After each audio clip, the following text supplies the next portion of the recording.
Okay. Hi, Kingdom Daughters. This is Kingdom Daughters Rising podcast. We thank you so much for joining us for another episode, and we're back at it again. And this time we're going to be talking about toxic relationships. So let's jump right in. So we talked last time about relationships goals. So this time we're going to talk about how do you know if you're in a toxic relationship or unhealthy relationship? So I don't know if any of you ladies, we have Glasheba and we have Ashley here joining us. And so let's jump right in, ladies. How would you know, or what are some signs that you would know if you're in a toxic relationship? I know many of you probably experienced that at some point in your life. I know definitely I have some experiences. So we're going to be talking about that and, coming off of our own experiences. So I want to start off with, the sign of control and manipulation. Mm-hmm. That's a huge one. So ladies, if you're feeling as if your partner, your spouse, and this can go for any type of relationship. It could be a parent relationship, a relationship at work, any type of relationship can be toxic. So you definitely want to know the signs and, how to spot or how to know, or if you're feeling these symptoms or having these issues, you want to make sure you're safe, basically. Okay, so control and manipulation. If the person is like overly protective, it may seem as if they really care about you. It may seem as if they want to keep you safe, they want to protect you, but it's really all control, it's all manipulation. They want to make sure of your whereabouts at all times. They want to try to keep you from going certain places or doing certain things. Ladies, whoever wants to jump in about control and manipulation. I'm happy to jump in. When you think about that and you're in a relationship where you can't make decisions for yourself and all the decisions have to be made with this person.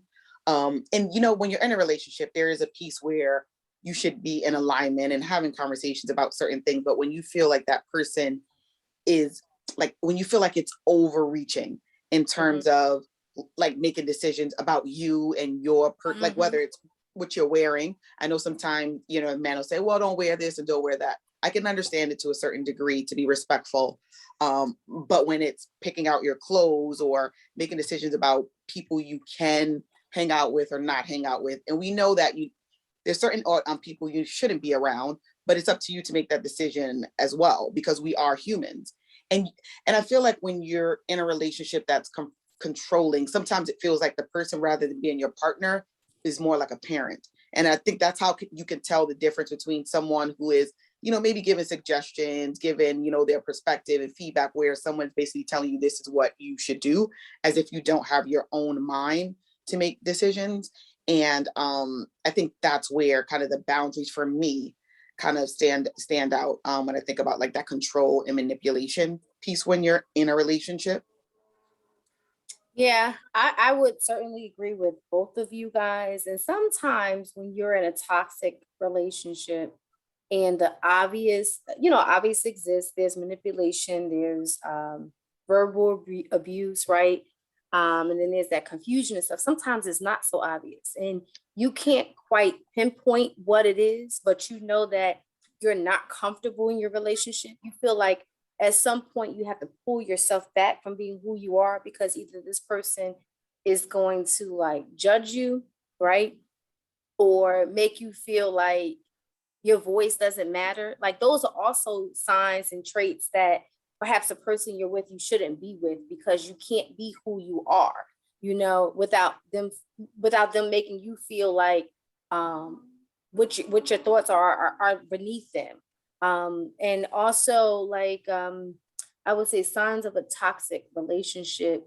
The manipulation, sometimes, like you said, like Ashley was saying, it's not as obvious, like, well, you shouldn't do this, because they'll do subtle things to make you start shifting and you don't even realize it's happening to you. And then like time passes and you're like, what What? happened to me? You know, Uh-huh. I used to love this and now I don't anymore because you don't. And it's not as obvious. It's every day, little stuff like takeaways. Every day they're taking something Yes. from you. And again, you can't pinpoint it, but again, that's your family might see it. They may say to you, you're different. And it's not always positive, right?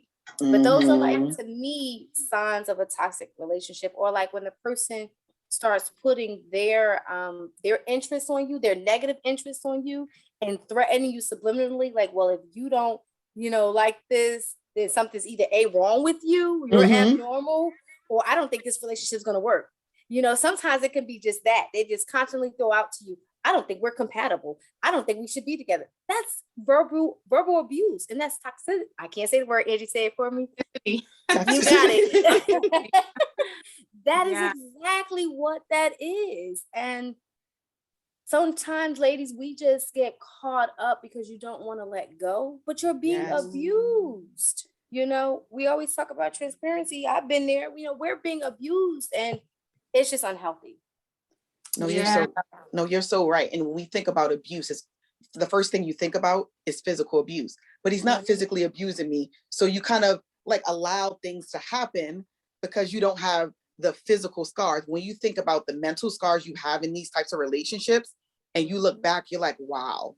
And I feel like when you think about those kind of abusive, negative relationships, those are the ones where I feel like there's more taking from you than Mhm. giving to you. They And I give feel it. like you're often in a position where you're on the defensive. So you have to defend yourself. So you always have like a leg back and you're always like, okay, I need to justify this. When you feel like you're always justifying something and justifying yourself, like Mhm. that's a sign Wow. of maybe I should think about this a bit differently, because why do I need to second guess who I am? Who I am. Yep. Oh my gosh. Yeah, You like when they ladies make you hit feel like on you're not enough. everything. Yep. Mhm. Yep. What you say, Shebra? I said when they make you feel like you're not enough, and that you are, but that particular person, because of their own insecurity, make you feel like you're not. Mm-hmm. All of that is toxic. Yes. Oh my gosh. You ladies hit on Yeah. so many different points. And that's just like, oh my God. So I won't get too detailed into my personal history. However, I would say that pretty much sums up a lot of what I have experienced in relationships in the past. They undermine you. So, ladies, someone undermines you, everything that you say is like your voice doesn't matter. You lose your voice after a certain, and it's subtle, just like Shebra said, it's subtly they chip away at your self-esteem because you start to question yourself, like, does my voice really matter? Or maybe what I feel is not really what I feel. Maybe what they think or how they view their perspective on what I'm feeling is right and not my own. So that is so dangerous because you lose yourself, you lose your voice, you end up not knowing who you are at the end of the day. And it cripples you, mentally, spiritually, in so many different ways. It changes you because they're trying to mold you, like through their control and manipulation, they're trying to mold you into what they need, what they want, what they desire you to be. And then you forget about yourself and you lose yourself. So it's insidious and it is abuse, and that for some people on the outside, I feel like people with open eyes can see it, but some people are so closed off, they don't see it or they don't care to see it, whatever it is. But based off how it makes you feel. Yeah. I feel like as women, sometimes we forget about ourselves and we think that we don't matter. We think that we're not enough, we don't matter, our feelings don't matter, but our spouse matters, our children matter, but you matter. As a woman, you matter, because if you're not healthy mentally, spiritually, emotionally, you can't take care of your family, you can't take care of your children, and you do matter. you're the number one person. Like, if there's no one else, there's you. So you have to be okay, and let's talk about gaslighting. Like, they gaslight you. That's one of the words. So they make you feel as if you're crazy for feeling what you feel. Mhm. And that is, oh my gosh, that's abuse. That's another sign of abuse. If someone's constantly, gaslighting you and telling you what you feel, how your perspective on a situation is not true, like you must be crazy, something is wrong with you. They always try to make you feel as if you're not enough. Like I forgot Yep. if she or Ash said that, like you're not enough and something is wrong with you. Basically, you're what's the word I'm looking for? Like you're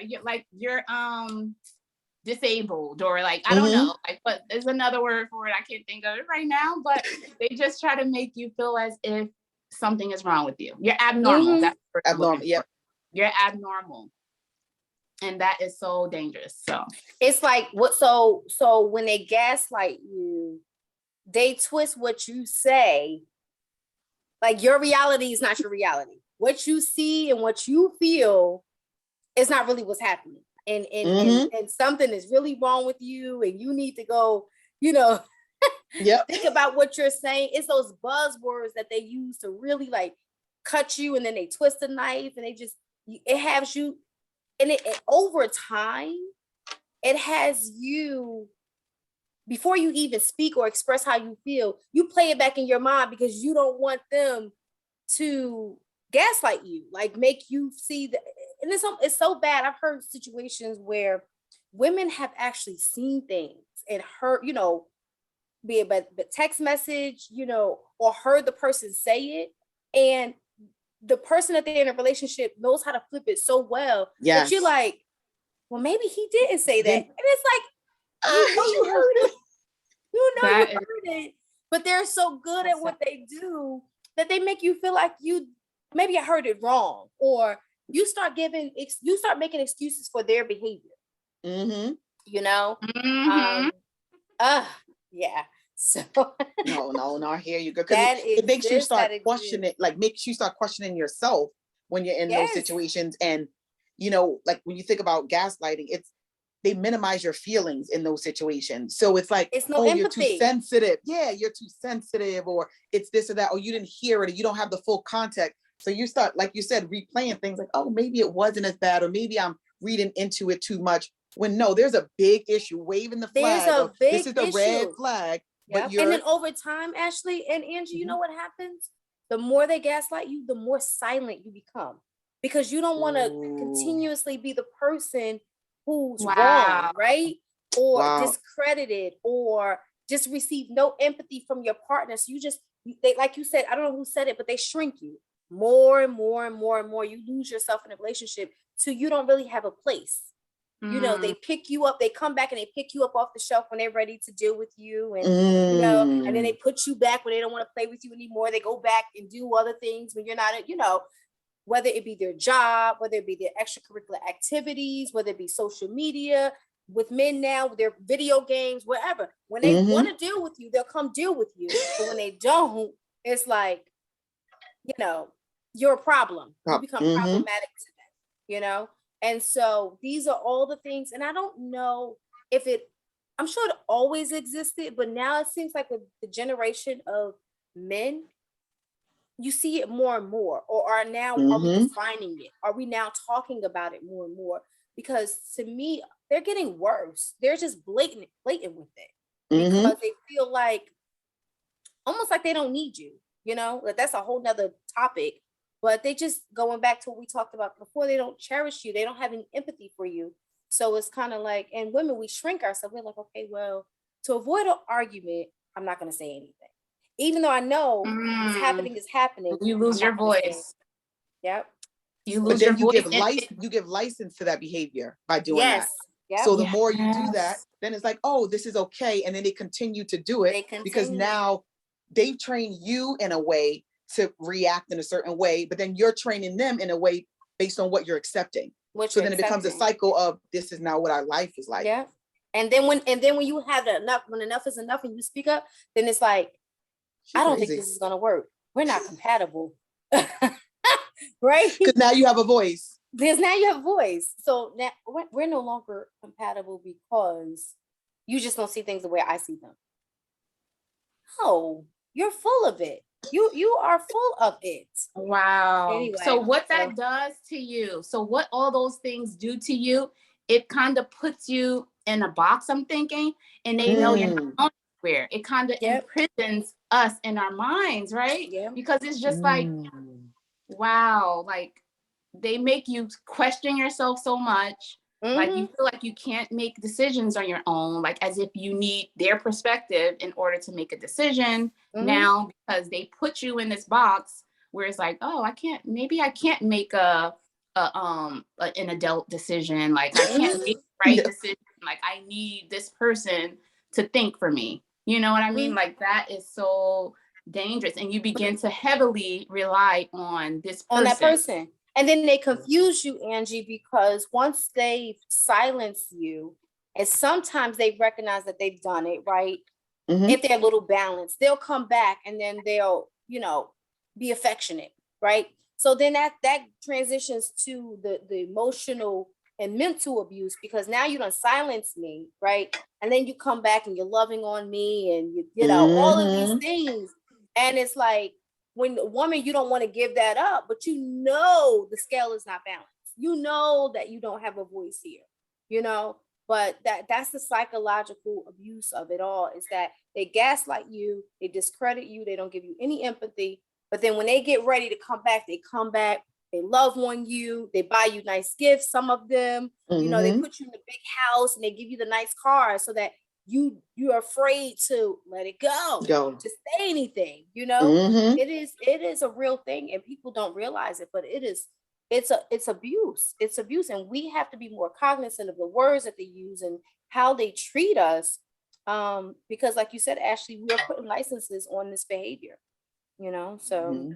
Right. And it's just becoming more and more acceptable. It's acceptable. Yes. And because they paint this picture on the outside, like you said, Sheba, they put you in the house, you drive in the fancy car, and we know in this society that we're living in, a lot of people, they're striving for those things. And they're like, oh, well, you live in this fancy house, you have all these things, you must be happy. Why aren't you happy? However, the chipping away at your spirit, at your soul, at your self-esteem, and all those things, people don't see that. And like you said, it's not physical scarring. So it's like, oh, they're not, I'm not hitting on you. So what are you talking about? I'm not abusing you. They will say that with the quickness.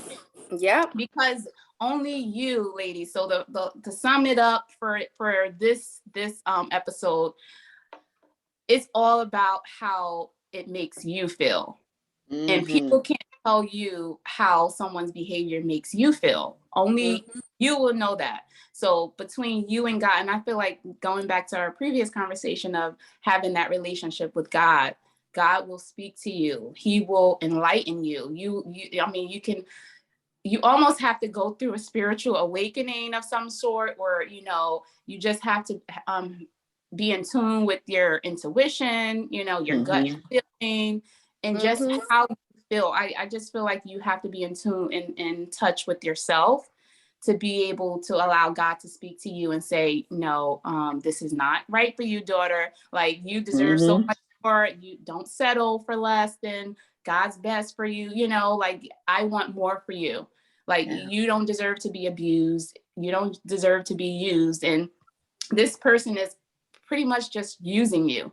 He wants to, he or she, because it could be females too, because females, they're abusive as well. So whatever type of relationship it is, they want to use you and abuse you, and you don't deserve that. So I don't think you have anything else to add. I would just say, and sometimes I don't want women listening to this. Sometimes they love you, but they just don't know how to love. And that's something that they have to seek help for, because nobody deserves to be mistreated. And I would say in a nutshell, if you're in a relationship, any relationship, whether it be, a romantic relationship or not, and it drains you, then it's toxic, whether it be your siblings, your friends. If it continuously, I think Ashley, you said it continues to pull away from you, and you leave that conversation, you leave that interaction with that person feeling like nothing was deposited into you on a continuum, like on a constant basis, then that's a toxic dynamic. I've had family members where I've had to disassociate myself from them, because every time I was around them, I just felt like the energy was just always so negative. And it's the same thing in your relationship. If you're around that person and you don't feel safe, somebody said it, but if you don't feel safe, it's not healthy for you. You're not going to grow there. In every relationship, you should grow in that dynamic. So, read up on it, ladies. If you're listening to us today, do your own research, evaluate your own relationship, and look at it from 6 months prior to getting to the relationship and where you are now. If you've been in it for years, evaluate how have you grown as a person in your relationship. And if you haven't, then maybe you have to make some decisions for yourself and for your family. Don't think that because you have children, you're locked in. Nobody deserves to be abused. Like, we only get one life, and let's live our best life, And so, yeah, that would be, but I would have to say, to sum up this episode, is that it's a real thing. And if you feel that you're being abused any type of way, then perhaps you need to make some adjustments. No, absolutely. I agree with both of you ladies. And I know this could be a tough thing for for people to kind of deal with, but as you see or recognize the warning signs, sometimes, it's being brave and bold in these situations should just take that leap and say, this is not for me. And I know it could be giving up things that you may have invested and built for a number of years. And like Sheba said, you can have children and different things, but you have to think about, is it worth it? And you put things into perspective. And if you're in a relationship where you feel like you're losing yourself and and it feels like it's really negative and it's draining on you, and you don't see that, you don't see the positivity, and you feel like they're isolating you, and you don't feel that connection, it's time to just reevaluate and take, stake in, this is my life. I want to make the best out of it. And sometimes it's separating from someone who you love or felt like you love, but it's for something greater. And it's understanding that sometimes when you walk away from something that's not for you, there will be something for you on the other side. And it's having hope and faith that God brought you to this point, and he's opening your eyes for a reason, because there's something greater waiting for you. So just have faith and just be encouraged that God is with you every step of the way, and he won't leave you nor forsake you.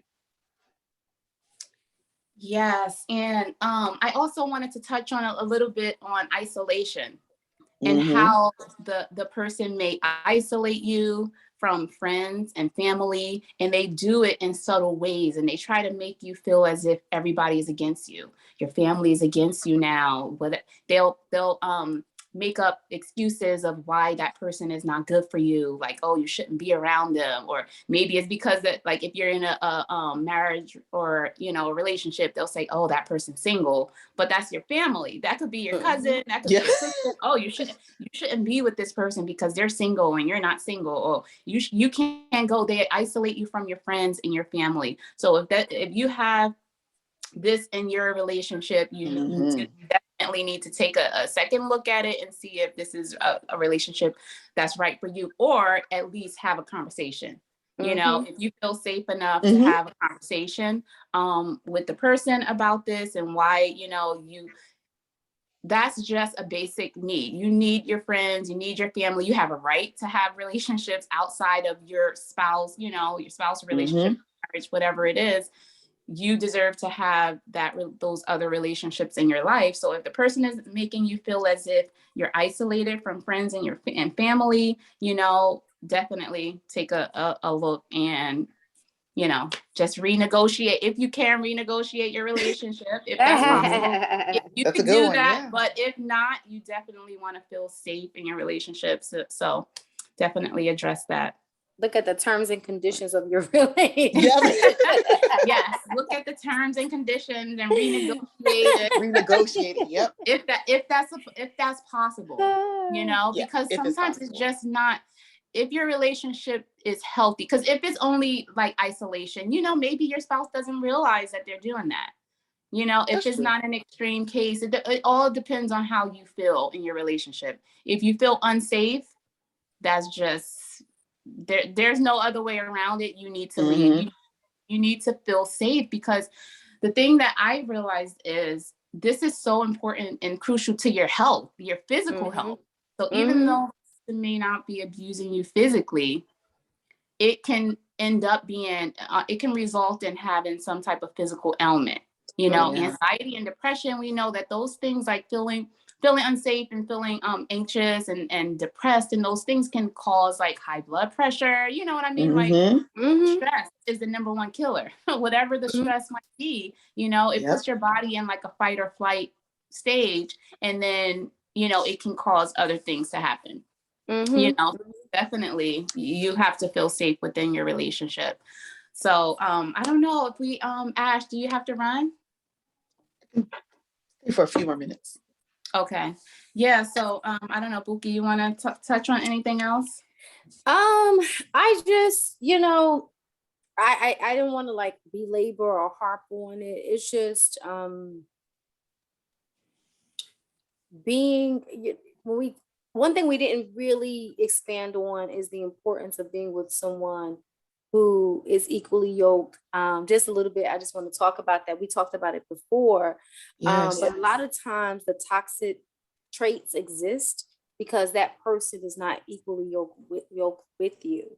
So they don't really know how to treat you, or they don't respect your boundaries because they're on a different path, you know? And so sometimes when we look at our relationships, we have to make sure that person is aligned with us spiritually and, you know, just mentally, because they will treat you a certain way if you guys are heading in the right direction. And sometimes we misconstrue infatuation with love. So, you know, just make sure that person loves you. Loves you for who you are, not for who you portray yourself to be, or when you're functioning at your greatest potential, but when you're not. Just, you know, when you're vulnerable and exposed, do they love you the same? You know? And sometimes we make excuses for their bad behavior, and we have to look at ourselves too, right? We have to make sure we're displaying what we expect to receive in return. So having, you know, being single, having dated someone who's a Christian, who's not a Christian, I can see the difference. Like there is a difference when you date someone who is not, who does not believe in God or, you know, Jesus Christ. There is a significant difference, and it does make the relationship more challenging. We're not saying that it's impossible, but you are adding an extra layer that you have to kind of work through in order to make that relationship work with that person. So I'm not saying that there are any preachers out there that gaslight. I'm sure there are. They are. Yeah, I'm sure they exist. But I think, you know, that type of those traits and those behaviors usually come from folks who are selfish, right?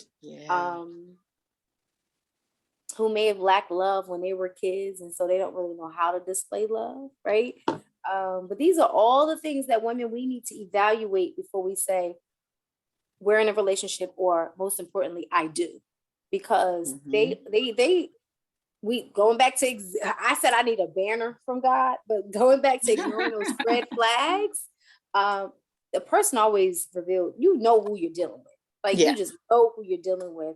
And sometimes it's not about their success level. It's not about how they look.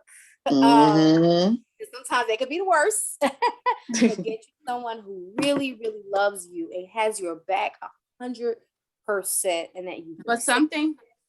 Go ahead. Sorry, Shebra, I wanted to touch on boundaries, because the lack of boundaries in a relationship is definitely an indicator of toxicity within your relationship. Because if someone does not respect your boundaries, and first of all, I could say from my own experience, I lack boundaries, because remember we were talking about in our last episode when we were talking about, you know, the reasons why, you know, we choose the relationships that we end up choosing.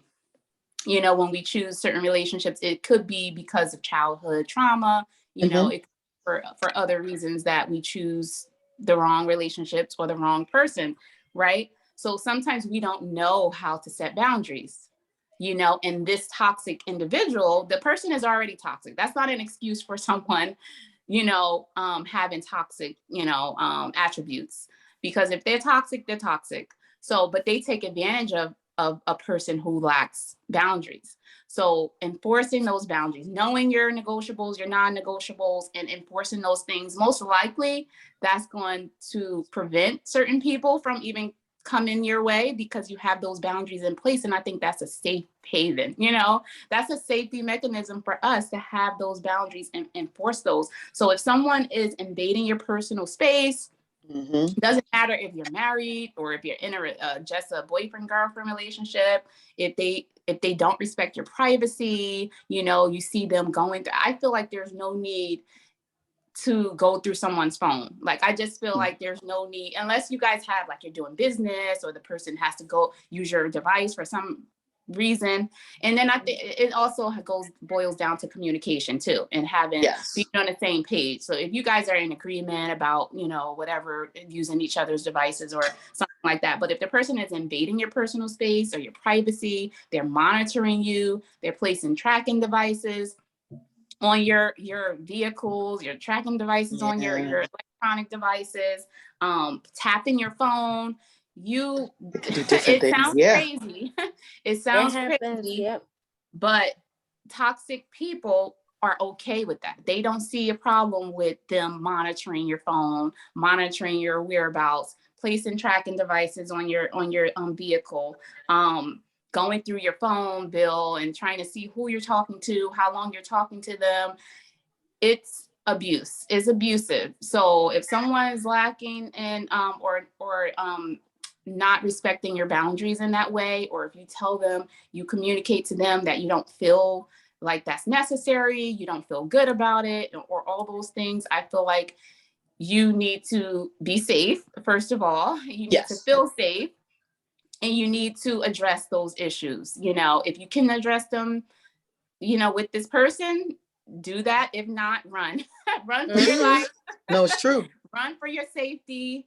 And you don't deserve this. Basically, you don't deserve for someone to not respect your boundaries. So, and I found something. Go ahead, Ashley. No, I was just going to say, as you were talking about those behaviors, it's all driven by that other person's insecurities. That's why they need to check this or check that. And unfortunately, you can't change their insecurities, but you can change how you respond or react to it. This is what I'm not accepting. And then this is where I may need to walk away, because I'm sharing how I feel. And if you can't change or you don't want to change, then my decision is I'm going to walk. I found something online. I just picked up my phone. And I think this is something, if you all are listening, to write down in your notebooks, is how to spot gaslighting. 6 things that they say, right? And they say things like, that never happened, right? We said that, right? We said that earlier. Like, that never happened. You're too sensitive. I know I've heard that before, right? I've heard a lot. You have a terrible memory. Ooh. That's when you know what happened. They're like, oh, that's not what happened. It didn't happen that way. You have a terrible memory. And that's all part of discrediting you and silencing you, because over time, you're going to speak less and less, because they're going to continue to say that what you saw, what you heard, what you feel is invalid. Right? It's invalid. They know better than you. Yeah, they know better than you. How you feel. And then the number one thing, oh my God, ladies. Remember I said you got to watch out for that language? Yes. When they want to apologize, they don't say, I apologize. They say stuff like, I'm sorry, you think that I hurt you. Ooh. Not to take, there's no accountability. There's no ownership. I'm sorry, you think that I hurt you. Oh, we got to have a part 2 to this. Yes, we do. That right there, that is so damaging in itself. It's like, so I said, I expressed to you everything I felt, and you're only apologizing, A, to put this issue to bed, or to be me, or B, to make me think I'm crazy. I'm sorry, you think I hurt you. Because in their mind, they didn't think they did. They didn't hurt you. And they repeat the behavior. You know what that causes, though, Shebra and Ash? What? That causes you as the person that they're blame, that causes you to take the blame for everything. For So everything. Mhm. you end up blaming yourself for every single problem. So every problem that exists within your You're saying relationship sorry. Yep. is your problem. It's your It's like, problem. oh, Yep. what did I? Because remember, because the healthy person, the non-toxic person, we take ownership. We hold ourselves accountable for things, Accountable. because Yep. of course none of us is perfect, right? Mhm. But that person will never take ownership. So a toxic individual will never take ownership for their stuff, for what the toxic things that they bring to the relationship. They won't never take ownership. So they end up in a subconscious way, or maybe it is, but a lot of them is blatant, like they know what they're doing. They know exactly what they're doing. And then they end up blaming you. It's your problem. You're the one that have this issue. You're the one who have that. I'm perfect. They're so perfect. Yep. Yep. Toxic individuals will never own up to it because they're too perfect to have anything wrong with them, right? So Yep. then you end up blaming yourself, and they don't even have to say it's your fault. But just within the ways, like you said, they'll say, oh, well, I'm sorry you feel that way. And then you're like, oh, well, maybe it is me. Maybe I'm making a big deal out of it. Maybe. And then you take on all of that. Or That to is take it so a step unhealthy. further, that like when you guys want to do something, like women, like these are the things we all have to pay attention to. Oh, Mhm. I spent time with you because you wanted me to. It's never because Mhm. they wanted to be in your presence or do anything Presence. with you. It's because you wanted me to. Oh, we did something with the family because you wanted to do it. Or we went to church because you wanted to go to church. Everything is like, it's again your fault, or because they couldn't do this because they wanted to appease you. And so more and more you start to pull back because you don't want to feel like you're taking away from them, because like you said, Angie, the same person we're accountable, or we try our very best to be. You want to be balanced, but they make you feel like you're the problem. Like this didn't happen because we were doing this because you wanted to do it. And it's like more and more you shrink, and I keep going back to that, but more and more you shrink and you're afraid to show up in a relationship. It becomes all about them and their needs. Meanwhile, you start to neglect yourself. Yep. Neglect yourself and your children sometimes, because Mhm. everything becomes about daddy. It's not about the kids. It's all about daddy. Or we have to ask daddy first. Or, everybody be quiet because we don't want to upset daddy. It's like, yeah. Yeah. And when you think about that, think about how heavy you have, like it has to feel for a person if you have to be accountable and take ownership for the mistakes you make, because we all make mistakes. Yes. And then you're taking on the responsibility For and theirs. accountability of everything else this person's putting on you. So you're weighed down and you have so many other things you're probably dealing with in life. And then you have this on top of it. That's draining. That's so draining. Yeah, it definitely is, because there's a whole lot. And if we can go into communication, how communication or the lack thereof in a relationship with the toxic individual, right? They give you the silent treatment. Let's see, does any of you ladies have any like examples of a person like giving you the silent treatment or stonewalling you? I know I've been there. And that's another tactic that they use to cause you to question yourself. So listeners, I just fell out my seat. Y'all can't see it, but I just fell out my seat. Yes, I have. You said an example.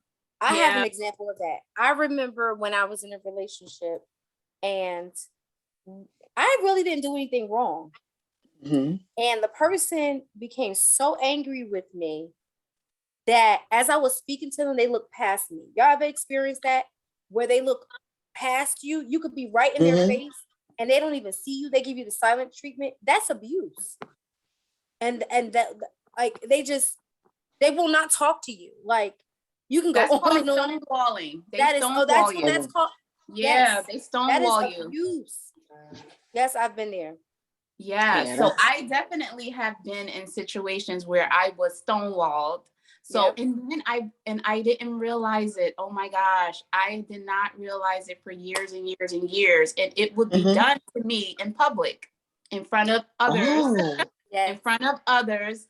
I would ask this person a question, right? I would ask this individual a question, or I would bring up something, and they wouldn't even look at me or give a response.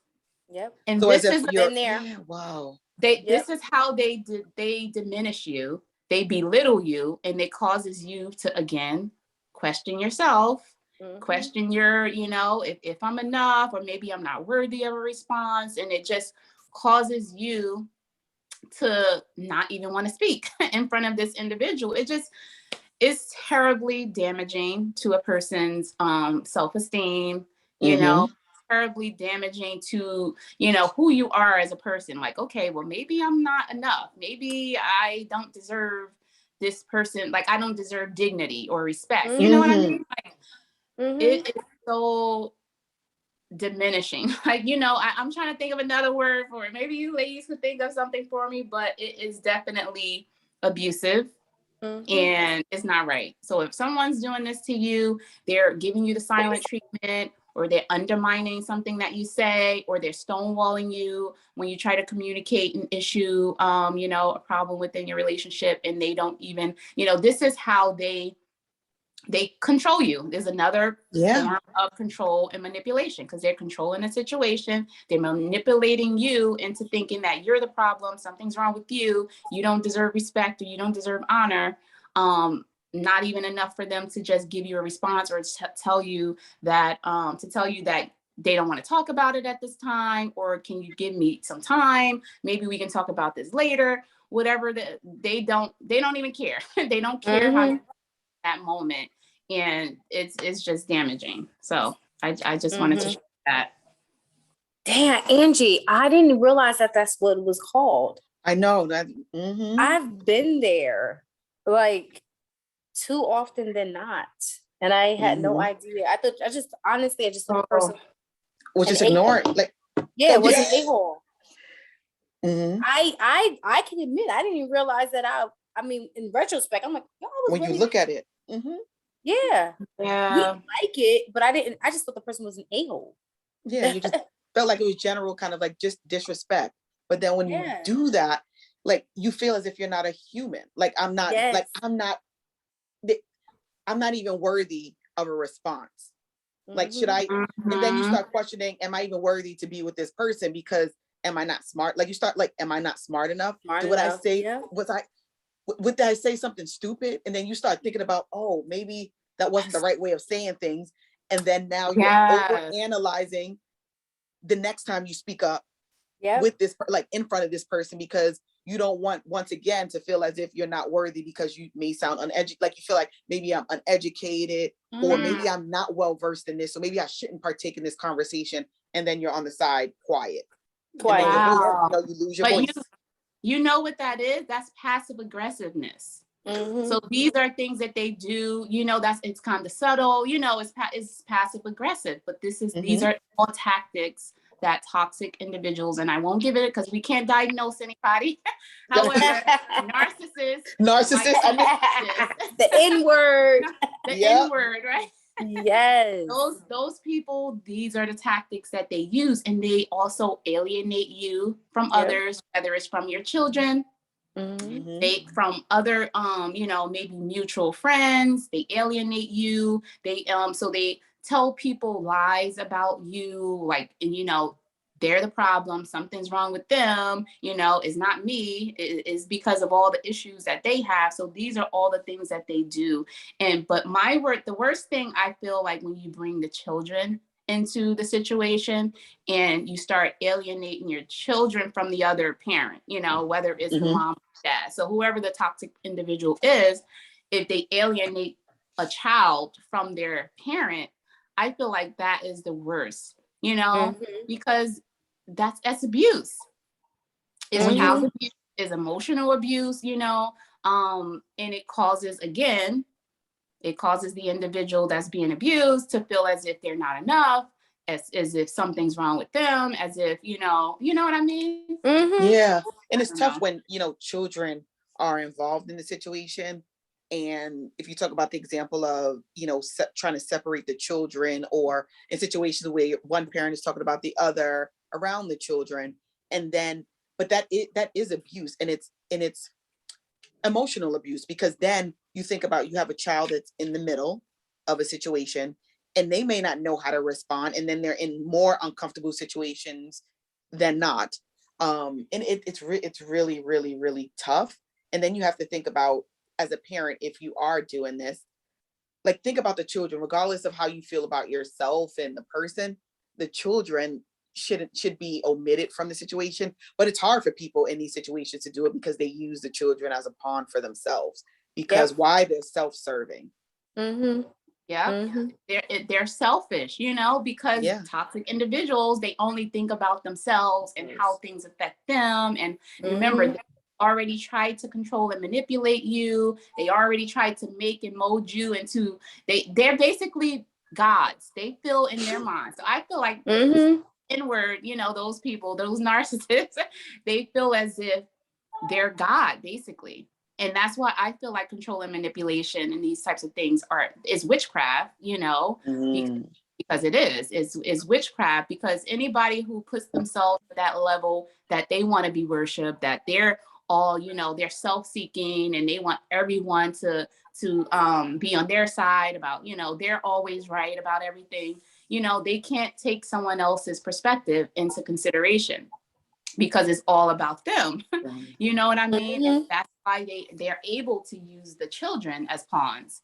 Because Mm-hmm. what sane individual, what parent will want to bring their child into into this toxicity? You know, what child, what, I mean, because as parents, we want the best for our children. We want Children. better for them than we have for ourselves, right? So Mm-hmm. for these types of individuals that's toxic, I mean, that's why they're toxic.